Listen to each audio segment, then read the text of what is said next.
నమస్తే, welcome to press news. Bhadradri Kothagudem జిల్లా పినపాక మండలం ఈ బయ్యారం గ్రామ పంచాయతీ ఉప్పాక బ్రిడ్జి వద్ద పోలీసులు గంజాయిని పట్టుకున్నారు.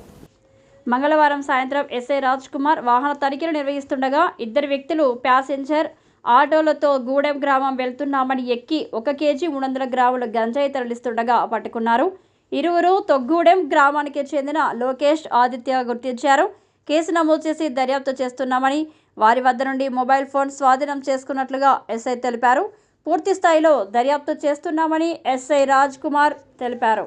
మంగళవారం సాయంత్రం ఎస్ఐ రాజ్ కుమార్ వాహన తనిఖీలు నిర్వహిస్తుండగా ఇద్దరు వ్యక్తులు ప్యాసింజర్ ఆటోలతో గూడెం గ్రామం వెళ్తున్నామని ఎక్కి 1 కేజీ 300 గ్రాముల గంజాయి తరలిస్తుండగా పట్టుకున్నారు.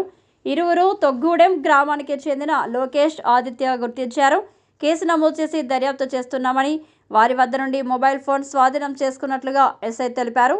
పూర్తి స్థాయిలో దర్యాప్తు చేస్తున్నామని ఎస్ఐ రాజ్ కుమార్ తెలిపారు.